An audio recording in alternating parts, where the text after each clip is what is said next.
Hello and welcome to another episode of today's GK. I am Pooja Dwivedi, and in this segment we bring to you objective questions to help you crack prelims. So let's begin with the practice question of the last segment. Consider the following statements. The informal sector's components are not included in GDP computations.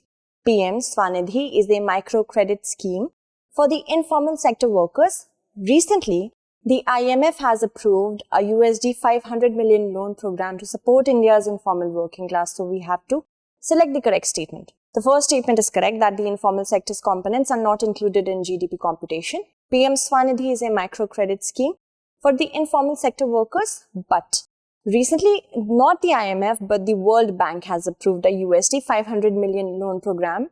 So first and second are correct, the third is incorrect. The correct answer should be option A, that is 1 and 2.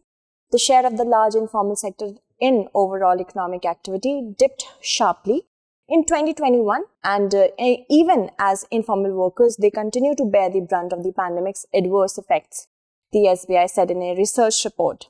The informal sector is the part of any economy that is neither taxed nor monitored by any form of government. Also, it is largely characterized by skills gained outside of a formal education, easy entry, a lack of stable employer-employee relationships, and a small scale of operations. Unlike the formal economy, the informal sector's components are not included in GDP computations. India's estimated 450 million informal workers comprise 90% of its total workforce, with 5 to 10 million workers added annually. Moving on, some initiatives which have been undertaken by the government that are Pradhan Mantri Shram Yogi Mandhan and Labour Reform, PM Swanidhi Micro Credit Scheme for street vendors, and Pradhan Mantri Rozgar Protsahan Yojana. Let's move forward to World Bank. The World Bank has actually approved a USD 500 million loan program to support India's informal working class to overcome the current pandemic distress. The loan will create greater flexibility for states to cope with the ongoing pandemic, future climate and disaster shocks. Let's move on. Consider the following statements. The Bhasha Sangam is an initiative under Ek Bharat Shresht Bharat. The objective of Bhasha Sangam is to familiarize every child with all the 22 languages under Schedule 8 of the Indian Constitution. We have to select the correct statement. Both the statements are correct actually. So the correct answer to this question is option C. The Union Education Minister recently launched the Bhasha Sangam initiative for schools, Bhasha Sangam mobile app, and Ek Bharat Shresht Bharat mobile quiz. And we have discussed the first statement. And Bhasha Sangam also provides an opportunity to schools and educational institutions, BIETs, diets, CTEs, IASEs, SCERTs, SIEs, school boards, directorates of school education to provide multilingual exposure to students in Indian languages. The objective is to familiarize every child with simple dialogues in all the 22 languages under Schedule 8 of the Indian Constitution, taking up one language on each working day to enhance linguistic tolerance and promote national integration. Moving on, with reference to Ganga Utsav 2021, consider the following statements. It is an annual event organized by the National Mission for Clean Ganga. The mini Ganga quest is designed to make youth and students aware of the environmental issues, and Ganga is the national river of India. We have to select the correct statement. All these statements are correct. The correct answer is option D. Recently, the Union Minister for Jal Shakti inaugurated Ganga Utsav 2021, the river festival. Ganga was declared as the national river of India on 4th November 2008. NMCG celebrates the festival every year, and NMCG is the implementation wing of National Ganga Council set up in 2016, which replaced the National Ganga River Basin Authority. The 3-day festival aims to promote stakeholder engagement and ensure public participation. Ganga Quest is a pan-India bilingual quiz to increase public participation in Namami Gange program and encourage the youth. Moving on, however, Mini Ganga Quest is organized under Ganga Utsav. It is designed to make youth and students aware of environmental issues and explain their role in the conservation. Okay, let's move forward. Consider the following statements. Article 23 of the Indian Constitution prohibits human trafficking and beggar. India has ratified the United Nations Convention on Transnational Organized Crime. So we have to select the correct statement. Both of them are correct. The correct answer is option C. Human trafficking involves recruitment, transportation, transfer, harboring, or receipt of persons by means of the threat or use of force, or other forms of coercion for the purpose of exploitation. Immoral Traffic that Prevention Act 1956 is the premier legislation to deal with the issue. Article 23 and 24 Right Against Exploitation of the Constitution of India. Article 23 prohibits human trafficking and begar, including forced labor without payment. Article 24 forbids employment of children below the age of 14 years in dangerous jobs like factories and mines. India has ratified the United Nations Convention on Transnational Organized Crime, which, among others, has a protocol to prevent, suppress and punish trafficking in persons, especially women and children. India has ratified the 𝐸𝐸 Convention on Preventing and Combating Trafficking in Women and Children for Prostitution. Moving on. With reference to the Unique Identification Authority of India, consider the following statements.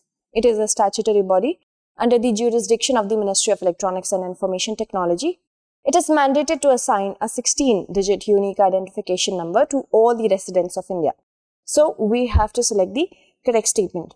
The first is correct, the second is not, because it's not the 16-digit unique identification number, it's actually 12. So, first is correct, second is incorrect. The correct answer is option A. UIDAI is a statutory authority established on 12th July 2016 by Government of India under the jurisdiction of Ministry of Electronics and Information Technology, following the provisions of the Aadhaar Act of 2016. The UIDAI is mandated to assign a 12-digit unique identification number to all the residents of India. Also, it was initially set up by the Government of India in January 2009 as an attached office under the aegis of Planning Commission. Moving on, consider the following statements. Ganges river dolphins live in Ganga, Brahmaputra, Meghna and Karnafuli Sangu river systems of India only. And the Ganges river dolphin can only live in freshwater and is essentially blind. It was recognized as the national aquatic animal in 2009 by the Government of India. So, we have to select the correct statement. First is incorrect. Why? Because they are not only found in the Ganga, Brahmaputra, Meghna and Karnafuli Sangu river system of India, but also Bangladesh and Nepal. So, first is incorrect. While the other two are correct, that it was recognized as the national aquatic animal in the year 2009 by the Government of India. And second is also correct. So, the correct answer should be option C, 2 and 3. The Jal Shakti Ministry recently released a guide for the safe rescue and release of stranded Ganges river dolphins. The document has been prepared by the Turtle Survival Alliance, India Program and Environment, Forest and Climate Change Department, Uttar Pradesh. The Ganges river dolphin was discovered in the year 1801. Ganges river dolphins, as I already told you, they are also found in the river systems of Bangladesh and Nepal. And we have discussed the second statement. Remember that they hunt by emitting ultrasonic sounds which bounces off to fish and other prey, enabling them to see an image in their mind. They are also known as susu. Let's move forward and talk about the significance that it is a reliable indicator of the health of the entire river system. Its importance, their presence. Okay? Moving on, consider the following statements with respect to India at COP26. India will bring down the carbon intensity of its economy by more than 45% by 2030. India will bring its non-fossil energy capacity to 500 gigawatt by 2030. India will achieve net zero carbon emission by 2070. We have to select the correct statement. All the three are correct. The correct answer is option D. Talking about climate finance, the Prime Minister of India stressed the need to put pressure on those countries that have failed to deliver on their promises about climate financing. India will achieve net zero carbon emissions by 2070 and reduce 1 billion tons of carbon emissions from the total projected emission by 2030. The country will bring down the carbon intensity of its economy by more than 45% by 2030, and India will bring its non-fossil energy capacity to 500 gigawatt by 2030, and it will fulfill 50% of its energy requirement through renewable energy by 2030. Let's move forward. Which country has recently recognized India's COVID vaccine Covaxin and allowed travels to those who have been vaccinated through Covaxin? The correct answer is option D, Australia. Australia has recognized India's COVID vaccine Covaxin, allowing those vaccinated with it to enter the country. Australia's recognition to Covaxin comes soon after the US eases travel restrictions for Covaxin vaccinated travelers by allowing trial participants to enter without having to quarantine. Moving on, consider the following statements. The UNEP will launch the Water and Climate Coalition to coordinate water and climate action. State of Global Climate 2021 was released in Geneva by the World Meteorological Organization. So we have to select the statement which is or are not correct. Now UNEP, it's not UNEP actually, it's WMO only will launch the Water and Climate Coalition to coordinate water and climate action. So the first statement is incorrect, but the second is correct. So the correct answer here should be option A because we had to select the incorrect one. And a provisional report released by the WMO has stated that the last 7 years have been the warmest on record and global sea level rise accelerated since 2013, reaching a new high in 2021. The provisional report titled State and Global Climate 2021 was released in Geneva. The report has attributed the record sea level rise to warming up and acidification of ocean waters. The provisional report titled State of Global Climate 2021 was released in Geneva. During COP26, the WMO will launch the Water and Climate Coalition to coordinate water and climate action and the systemic observations financing facility to improve weather observations and forecasts which are vital to climate change adaptation. Moving on. Har Ghar Dastak is a campaign recently seen in the news. It is related to Har Ghar Dastak is related to COVID-19 vaccination, and the center has launched a mega vaccination campaign Har Ghar Dastak with a view to speed up COVID-19 vaccination drive. Dr. V.K. Paul said that under the campaign, healthcare workers in all the states will visit door to door to vaccinate people eligible for a second dose and also those who have not taken the first dose. Moving on, consider the following statements with respect to GST revenue collection. The GST revenues for October have been the second highest ever since the introduction of GST. March 2021 was the highest in terms of GST revenue collection. So we have to select the correct statement.